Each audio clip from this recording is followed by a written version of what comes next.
ছোট পর্দার জনপ্রিয় অভিনেত্রী সাবিলা নূর সম্প্রতি তার নতুন সিনেমা বনলতা এক্সপ্রেস নিয়ে সংবাদ সম্মেলনে নিজের অনুভূতি প্রকাশ করেছেন। শুরু থেকেই এই সিনেমার অংশ হওয়া নিয়ে তার মিশ্র অনুভূতির কথা জানান তিনি। সাবিলা বলেন, প্রথমে তানিম ভাইয়া যখন আমাকে চরিত্রটির কথা বললেন তখন একটু নার্ভাসনেস অনুভব করেছি, কিন্তু পরবর্তীতে জানতে পারি যে অভিনেতা মোশাররফ করিম ও চঞ্চল চৌধুরীকে একসাথে এই সিনেমায় দেখতে পাব। তখন আমার উত্তেজনা অনেক বেড়ে গিয়েছিল। তিনি জানান, সিনেমার স্ক্রিপ্টও তাকে আরও আগ্রহী করে তুলেছে। সাবিলা আরও বলেন, এই ছবির সংলাপ এবং চরিত্রের গভীরতা সত্যিই অসাধারণ।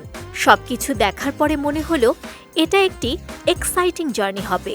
তার মতে এই সিনেমার দৃঢ় চিত্রনাট্য এবং গুণী সহ অভিনেতাদের উপস্থিতি দর্শকদের জন্য নতুন অভিজ্ঞতা তৈরি করবে। সংবাদ সম্মেলনে সাবিলা আরও উল্লেখ করেন, আমি প্রত্যাশা করছি বনলতা এক্সপ্রেস দর্শকদের কাছে একটি ভিন্ন ধরনের চলচ্চিত্র অভিজ্ঞতা তুলে ধরবে। এতে অভিনয়ের প্রতিটি মুহূর্ত এবং গল্পের প্রতিটি দৃশ্য দর্শকদের মনে দীর্ঘ সময় ধরে স্মরণীয় হয়ে থাকবে। আগেই জানা গিয়েছিল সাবিলা নূর ছাড়াও এতে অভিনয় করবেন মোশাররফ করিম, চঞ্চল চৌধুরী, শরীফুল রাজ, আজমেরি হক বাঁধন, জাকিয়া বাড়ি মম, ইন্তেখাব দিনার ও শ্যামল মাওলা সহ আরও অনেকে।